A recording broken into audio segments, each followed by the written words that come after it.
오늘 하나님께서 우리에게 주신 말씀은 신약성경 로마서 8장 1절에서 17절까지의 말씀입니다. 신약성경 249면에 기록되어져 있는 로마서 8장 1절에서 17절까지의 말씀을 이 시간 저와 여러분들이 한 절씩 교독하도록 하겠습니다. 그러므로 이제 그리스도 예수 안에 있는 자에게는 결코 정죄함이 없나니 는 그리스도 예수 안에 있는 생명의 성령의 법이 율법이 육신으로 말미암아 연약하여 할 수 없는 그것을 하나님은 하시나니 곧 죄로 말미암아 자기 아들을 죄 있는 육신의 모양으로 보내어 육신의 죄를 정하사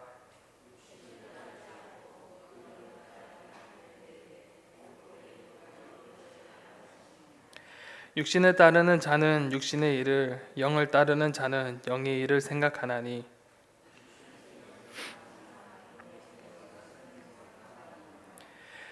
육신의 생각은 하나님과 원수가 되나니 이는 하나님의 법에 굴복하지 아니할 뿐 아니라 할 수도 없음이라.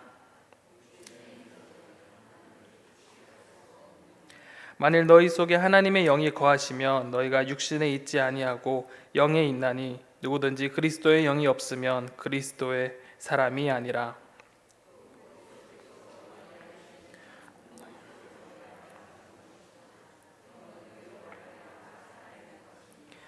예수를 죽은 자 가운데서 살리신 이의 영이 너희 안에 거하시면 그리스도 예수를 죽은 자 가운데서 살리신 이가 너희 안에 거하시는 그의 영으로 말미암아 너희 죽을 몸도 살리시리라.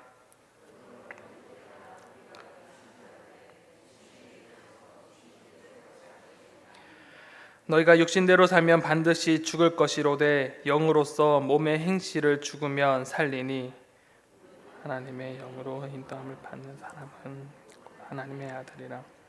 너희는 다시 무서워하는 종의 영을 받지 아니하고 양자의 영을 받았으므로 우리가 아빠 아버지라고 부르짖느니라.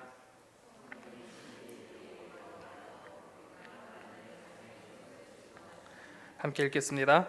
자녀이면 또한 상속자 곧 하나님의 상속자요 그리스도와 함께 한 상속자이니 우리가 그와 함께 영광을 받기 위하여 고난도 함께 받아야 할 것이라. 아멘. 사랑하는 우리 성도님들은 이러한 고민을 해보신 적 있으신지 한번 우리의 삶을 되돌아봤으면 좋겠습니다. 예수님을 믿는 연수가 차면 찰수록 더 깊은 하나님과의 교제가 있어야 하는데 어느 순간 주님의 사랑이 잊어져 버리고 무미 건조한 삶을 살아가는 모습을 자신에게 이러한 모습을 마주한 적이 혹시 있으십니까? 또한 믿음의 삶을 살아내기보다는 육신의 정욕에 따라 살아가는 자신의 모습을 마주한 적이 있으십니까? 또한 어느 순간 믿음으로 살아갈 때 다가오는 고난과 고통으로 차라리 신앙을 포기하고 싶은 순간이 여러분 혹시 있으셨는지요? 우리는 신앙생활을 하다 보며 이런저런 고민에 빠지게 됩니다. 특히 믿음과 삶과 내 삶의 괴리가 일어날 때 우리는 신앙적인 두려운 고민에 빠지고 또한 절망에 빠지게 됩니다. 사도 바울은 7장 마지막에서 이러한 고백을 하였습니다. 오라 나는 곤고한 사람이로다. 이 사망의 몸에서 누가 나를 건져내랴. 우리 주 예수 그리스도로 말미암아 하나님께 감사하리로다. 그런즉 내 자신이 마음으로는 하나님의 법을 육신으로는 죄의 법을 섬기노나 라고 고백합니다. 사도 바울은 믿음의 사람으로서 하나님의 말씀을 온전히 지키고자 노력했던 사람입니다. 하나님께서 거룩하시니 너희도 거룩하라는 그 말씀대로 하나님께서 주신 그 율법을 철저히 지키려고 온전히 지켜내려고 노력을 했습니다. 하지만 자신의 삶을 되돌아보니 거룩하게 살고자 하나 거룩에 닿을 수 없었던 자신의 모습을 바라보게 됩니다.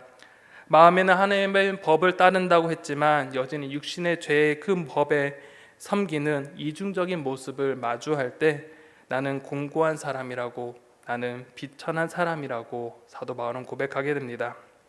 한국 교계의 믿음의 큰 어른이라고 꼽으라면 아마 옥하는 목사님을 생각하시는 분들이 있으실 것 같습니다. 옥하는 목사님도 우리와 같은 괴리와 절망을 느꼈을까요? 옥하는 목사님은 오늘 말씀을 대할 때 이러한 고백을 하셔서 저도 좀 깜짝 놀랐습니다. 믿음이 흔들릴 때, 하나님의 사랑이 의심스러울 때, 마음의 정욕이 발동할 때, 성령의 은혜가 의심될 때, 고독을 느낄 때, 기도의 응답이 오지 않을 때, 고통에 빠질 때, 소망이 흐려질 때, 어느 때를 막론하고 로마서 8장은 전천후적으로 나의 문제에 대한 하나님의 음성으로 들려주고 또 나에게 접근하고 또 나에게 힘을 주는 그런 경험을 저는 자주 합니다 라고 설교 강단에서 고백하셨습니다. 믿음의 거장으로 불렸던 이 옥하는 목사님 또한 우리와 같은 절망과 괴리에 빠질 때가 있다고 고백합니다. 신앙생활을 하다 보면 인간의 연약함과 믿음 사이에 괴리가 찾아올 때가 있습니다. 더 나아가 우리 속에 믿음에 대한 근심과 걱정이 생길 때가 있기도 합니다. 믿음이 흔들릴 때도 있고 하나님의 사랑이 의심스러울 때도 있고 마음의 정욕이 발동될 때가 있고 고독을 느낄 때 또한 기도의 응답이 오지 않고 고통에 빠질 때가 있습니다. 그럴 때 옥하는 목사님께서는 이 로마서 8장의 말씀이 큰 힘이 된다고 고백합니다. 왜 이런 말을 하셨을까요? 왜 이 말씀이 바울에게 또한 옥하는 목사님에게 그리고 우리 현재 여기에 모여있는 우리에게 큰 위로가 될 수 있을까요? 그 해답은 오늘 본문에서 가장 많이 등장하는 그 단어에서 찾을 수 있을 것 같습니다. 오늘 본문에서 가장 많이 등장하는 단어가 있습니다. 바로 성령이라는 단어입니다. 분명 성령이라고는 정확하게 나와주지 않지만 이 성령을 다른 표현으로 많이 표현하고 있습니다. 하나님의 영이라고 말하기도 하고요, 그리스도의 영, 양자의 영 등으로 이 성령님을 우리 가운데 계속적으로 이야기하고 있습니다. 여러분은 성령이라는 이 단어를 떠오를 때 여러분 어떤 생각을 가지십니까? 그리고 성령을 딱 떠올랐을 때 성령님께서 하신 일이 어떤 일이 있으신지 여러분 혹시 명확하게 아시고 계십니까? 어느 순간인가 성령님의 두드러진 그 역할은 우리는 가끔 잊어버리고 살 때가 많습니다. 성령님께서 우리 가운데 가장 큰 역할은 무엇일까요? 바로 성령님께서는 우리 가운데 예수 그리스도를 우리 가운데 보내주시는, 데리고 오시는 분이 바로 성령님이십니다. 우리에게 예수님께를 데려오는 분이 바로 성령님이며 예수 그리스도를 깨닫게 해주시는 분이 바로 성령님이십니다. 예수 그리스도께서 우리를 위해 죽으신 그 2000년 전의 그 대속의 사건을 현재 우리가 살고 있는 이 땅에 우리 가운데 그 사건을 가져와서 성령님이 그 사건을 깨닫게 하시고 믿게 하십니다. 2000년 전에 그 예수님의 그 대속의 사건이 오늘 우리에게도 동일하게 적용됨을 성령님께서는 우리 가운데 깨닫게 하시고 믿음을 허락하시기 때문에 성령님을 통해 우리가 예수 그리스도를 우리가 믿고 고백할 수 있는 사실인 것입니다. 그리고 성령님께서 언제나 이 사건과 함께 우리가 예수 그리스도를 믿게 되면 성령님께서 우리와 함께 하신다고 우리 가운데 말씀하십니다.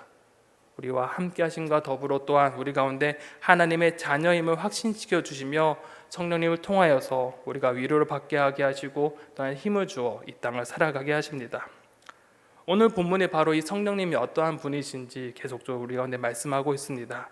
오늘 본문을 통하여서 성령님이 어떠한 분이신지, 그리고 예수를 믿는 우리가 성령님을 통해 어떻게 삶을 살아가게 하는지 오늘 본문을 통해 자세히 한번 살펴보기 원합니다. 오늘 본문의 구조를 먼저 한번 살펴보겠습니다. 오늘의 본문은 세 단락으로 구분되어집니다. 첫 번째는 우리를 해방하는 생명의 성령의 법 이야기하면서 성령님이 우리를 죄와 사망의 법에서 우리를 해방시키셨다고 우리 가운데 고백합니다. 그리고 두 번째 단락에서는 성령과 함께한 삶이 어떠한 삶인지, 그리고 그 반대로 육신의 삶이 어떠한 것인지 대조적으로 비교하면서 정말 성령님과 함께하는 삶이 어떠한 삶인지 우리 가운데 명확하게 보여줍니다. 그리고 세 번째 단락에서는 성령에 따른 새로운 삶, 성령을 통하여서 우리가 믿음 생활을 하면서 우리에게 어떠한 삶이 제공되어지는지, 그리고 그로 인해서 우리의 정체성이 무엇인지 오늘 사도 바울은 우리 가운데 말씀하고 있습니다. 이제 본문을 자세히 한번 살펴보도록 하겠습니다. 첫 번째, 우리를 해방하는 생명의 성령의 법입니다. 사도 바울은 오늘 본문을 시작하면서 그러므로라고 시작하며 앞의 내용을 정리하며 결론을 내리고자 합니다. 서론에서 말씀드린 것과 같이 바울은 자신이 아무리 율법을 잘 지키려 하나 자신의 한계를 경험하였고 하나님의 법을 따르고자 했으나 여전히 육신의 법에 따르는 자신의 모습을 보면서 나는 공고한 사람, 비참한 사람이라고 고백합니다. 하지만 하나님께서는 이러한 바울의 모습, 더 나아가 우리에게 그러한 사람이 아님을 우리가 말씀해 주십니다. 1절 우리 함께 1절을 함께 읽어보겠습니다. 그러므로 이제 그리스도 예수 안에 있는 자에게는 결코 정죄함이 없나니. 아멘. 우리가 괴로움에 쌓여 있을 때, 곤고하고 비참한 우리의 현실을 바라볼 때 우리는 스스로 못난 사람이라고 자책할 수 있습니다. 아무리 애를 써도 되지 않는 상황, 아무리 믿음의 삶을 살려고 아등바등해도 무엇 하나 되지 않는 우리를 향하여서 하나님은 정죄하지 않는다고 우리가 말씀하십니다.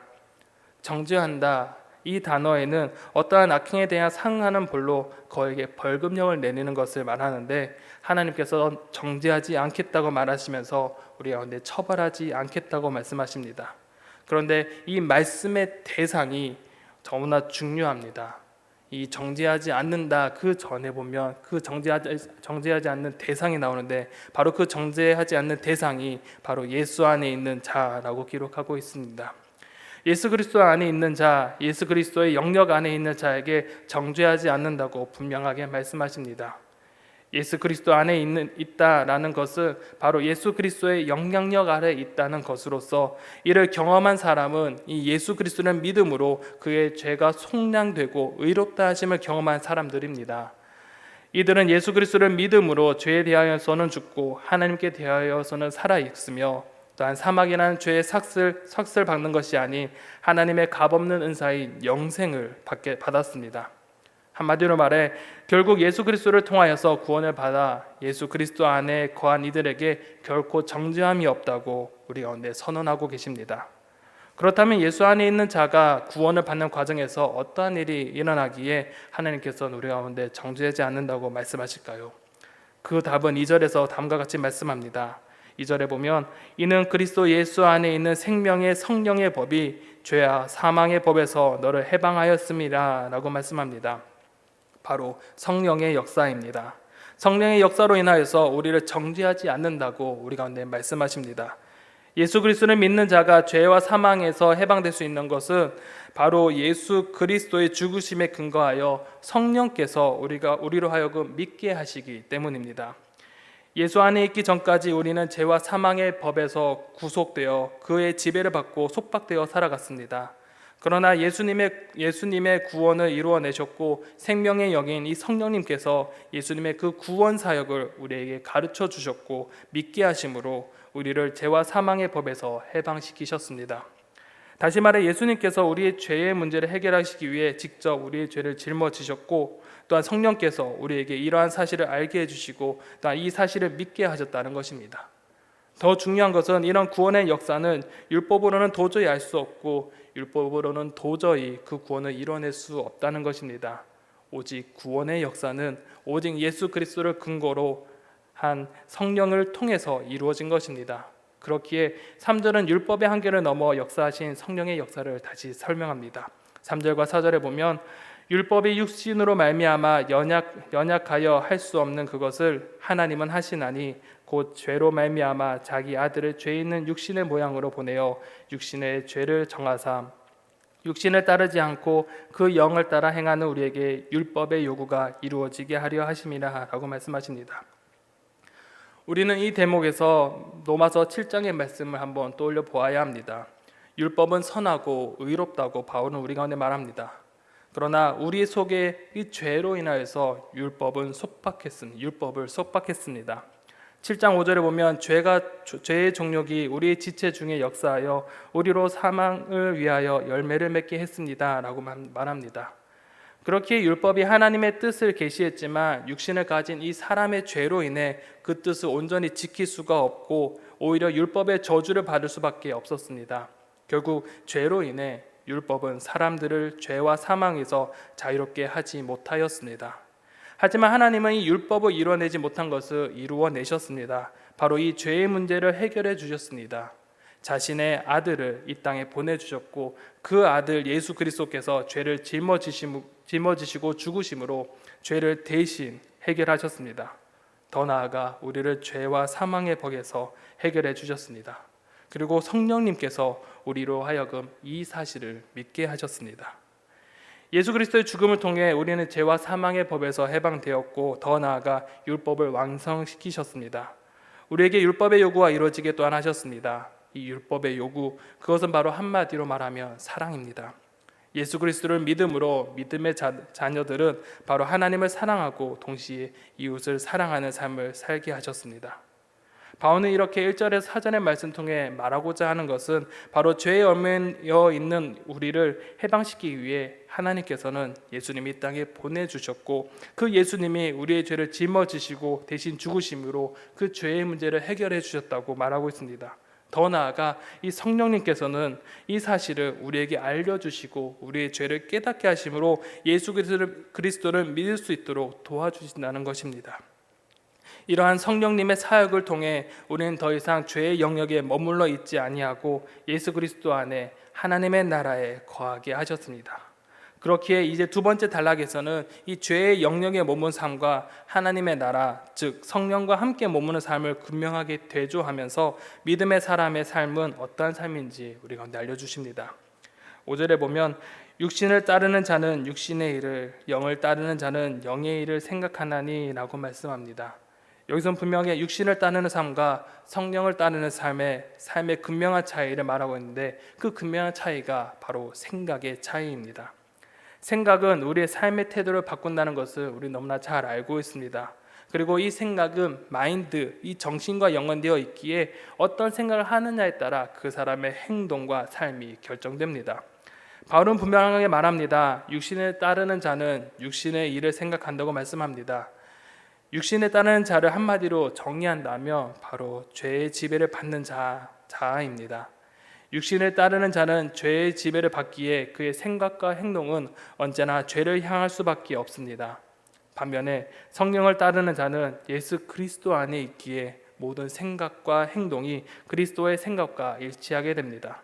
그렇게 이 둘의 삶은 확연하게 차이 날 수밖에 없습니다.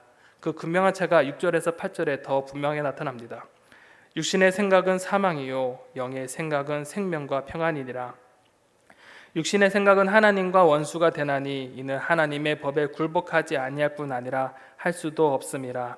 육신에 있는 자들은 하나님을 기쁘게 할 수 없느니라 라고 말씀합니다. 육신의 생각은 죄를 향하기에 결국 이 죄의 결과는 사망에 이를 수밖에 없습니다. 죄는 하나님을 대적하고 하나님의 뜻에 불순종하기에 하나님과 원수가 될 수밖에 없고 하나님을 기쁘게 하실 수 없습니다. 그러나 성령을 따라가는 사람들은 성령을 따라 생각합니다. 성령을 따라 생각하기, 성령의 하나님의 생각이 나의 생각이 되고 성령 하나님의 꿈이 나의 비전이 되는 것입니다. 그러니 성령께서 이 땅에 생명과 평안을 가져오시니 성령을 따라가는 자들 또한 그들의 삶이 평안과 생명이 따라 살 수밖에 없는 것입니다. 그렇기에 9절에서 보면 그 생각과 행동을 보면 그 사람이 어떠한 사람인지 알 수 있기에 만약에 우리의 삶에 성령님이 없다면 육신을 따르는 삶이라는 것이며 성령님이 없다면 육을 따라 살아가는 것이라고 사도 바울은 단언합니다. 위의 말씀을 한번 정리해 볼 때 바울은 우리에게 분명하게 말씀합니다. 예수 그리스도를 믿는 사람의 가장 큰 증거가 바로 성령님의 내주하시는 것입니다. 성령의 내주가 그 증거가 되고 그 증거가 바로 생각이 변화한다는 것입니다. 예수 그리스도를 믿음으로 이제 육신 안에 거하지 아니하고 예수 그리스도 안, 이 성령 안에 거함으로써 그의 삶이 성령을 생각하며 성령께서 가르쳐 주시는 것을 따라 살게 되는 것입니다. 바로 성령께서 함께 하시는 삶은 그의 삶과 생각이 바뀌는 것입니다. 더 나아가 바울은 성령이 인도하시는 받은 자가 누릴 부활의 소망 또한 우리 가운데 알려주십니다. 10절에서 11절에 보면 또 그리스도께서 너희 안에 계시며 몸은 죄로 말미암아 죽은 것이나 영은 의로 말미암아 살아있는 것이니라. 예수를 죽은 자 가운데서 살리신 이의 영이 너희 안에 거하시면 그리스도 예수를 죽은 자 가운데서 살리신 이가 너희 안에 거하시는 그의 영으로 말미암아 너희 죽을 몸도 살리시리라 라고 말씀합니다. 비록 우리의 몸은 죄로 말미암아 죽어 흙으로 돌아갈 것입니다. 하지만 여기서 끝이 아닙니다. 성령이 거하시는 이들은 하나님께서 의롭다고 여겨주십니다. 그리고 성령으로 인하여서 하나님은 미래의 부활을 허락해 주시겠다고 우리 가운데 약속하십니다. 쉽게 말해 예수 그리스도를 믿는 이들에게는 부활의 소망이 있고 이것을 가능케 하시는 것이, 확증하시는 것이 바로 성령 하나님이십니다. 결국 성령님은 우리로 하여금 예수 그리스도의 구속의 사건을 믿게 하는 것과 동시에 우리와 함께 하시고 우리의 생각을 바꾸어 이전의 다른 새로운 삶을 살도록 우리 가운데 역사하십니다. 그렇기에 성령은 구원의 보증이 될 뿐만 아니라 이전과 다른 삶을 살게 하는 원동력이 되어 주십니다. 그렇기에 마지막 단락에서는 바울은 성도를 향해 성령을 따라 삶을 살도록 권면합니다. 그런데 이 바울은 성도를 권면할 때 성도들을 빚진 자라고 묘사하면서 빚진 자이니 육신대로 살지 말고 성령의 인도함을 받으라고 권면합니다. 12절에서 13절 함께 보겠습니다. 그러므로 형제들아, 우리가 빚진 자로되 육신에게 져서 육신대로 살 것이 아니니라. 너희가 육신대로 살면 반드시 죽을 것이로되 영으로서 몸의 행실을 죽이면 살리니 라고 말씀합니다. 왜 사도 바울은 우리를 향하여서 빚진 자라고 했을까요? 우리는 예수 그리스도를 통해 빚을 청산받았습니다. 죄의 빚을 청산받았습니다. 또한 성령의 내주하심을 통하여서 우리는 새로운 생명을, 영생을 얻게 되었습니다. 이러한 사실로 인해 우리는 하나님께 빚진 자가 되었습니다. 이렇게 빚진 것은 그대로 갚는 것이 아니라 또한 새로운 형태로 빚을 갚으라고 말씀합니다. 바로 성령으로, 성령의 인도하심을 받고 살아가라고 우리 가운데 말씀합니다. 죄와 생명의 빚진 자로서 우리는 다시 그 빚의 원인인 죄의 삶으로 돌아가는 것이 아니라 이 육신의 행실을 죽이며 그 길을 돌이켜 성령의 인도하심에 따라 살아가는 삶을 살아가야 한다고 우리 가운데 가르쳐 주십니다. 이것이 빚진 자가 해야 할 삶의 의무입니다. 그런데 여기서 더 큰 하나님의 은혜를 우리 가운데 말씀합니다. 하나님은 우리를 빚진 자로, 하나님과의 관계가 채무와 채권자의 관계로 남아있는 것이 아니라 아버지와 자녀 관계로 우리를 만들어주시고 그렇게 만들어내십니다. 14절에서 15절을 보면 무릇 하나님의 영으로 인도하심 받는 사람은 곧 하나님의 아들이라. 너희는 다시 무서워하는 종의 영을 받지 아니하고 양자의 영을 받았으므로 우리가 아빠 아버지라고 부르짖느니라. 아멘. 죄의 빚진 자를, 생명의 빚진 자를 그저 채무자로 두지 아니하시고 바로 하나님의 아들로 우리를 삼아 주셨습니다. 성령께서 우리 가운데 함께 하심으로 우리는 하나님을 두려워한 분이 아니라 우리를 사랑하시는 아빠 아버지라고 부르게 하시고 우리의 신분을 바꾸어 주셨습니다. 더 나아가 성령께서는 우리가 하나님의 자녀가 된 것을, 우리의 영을 확신해 주시고 내적 평안을 허락해 주신다고 말씀합니다. 그렇기에 성령이 우리 가운데 내주하시면 예수 그리스도께서 나의 구원자라고 믿는다면 우리는 하나님의 자녀이며 그 안에 거하는 사람인 것입니다. 그렇기에 이러한 자에게 주어진 삶이 있습니다. 마지막 17절에 보면 자녀이면 또한 상속자 곧 하나님의 상속자요 그리스도와 함께한 상속자니 우리가 그와 함께 영광을 받기 위하여 고난도 함께 받아야 할 것이니라 라고 말씀합니다. 하나님의 자녀이면 당연히 아들이 가진 그 상속권도 가지게 됩니다. 또한 하나님의 영광이 우리의 영광이 되기도 합니다. 그렇기에 성령의 인도하심을 받을 때 세상과 반대되는 삶을 살아갈 수밖에 없고 그에 따른 고난과 고통 또한 함께 필연적으로 다가오게 될 것입니다. 그렇기에 그 고난을 성령님과 함께 감당하며 살아가는 것이 믿는 자들이 감당해야 될 삶의 자세인 것입니다. 사랑하는 명륜중앙교회 성도 여러분, 오늘 말씀을 통해 우리는 성령님의 역사를 다시 한 번 더 생각해 보게 됩니다. 우리가 믿는 이 믿음이 나의 힘으로 믿어진 것이 아닌 것을 우리에게 또한 알려주고 있습니다. 우리가 예수님을 나의 구원자로 믿어야지 해서 믿어진 것이 아니라 성령님께서 이것을 우리에게 알려주셨고 마음의 문을 열어주셨기에 우리가 믿음을 가질 수 있었던 것입니다. 그렇기에 우리가 받은 이 구원은 전혀 자랑할 것이 없습니다. 구원을 받은 과정에서 나의 노력과 나의 공로는 0.0001도 없이 그저 대가 없이 받은 은혜이자 선물이기 때문입니다.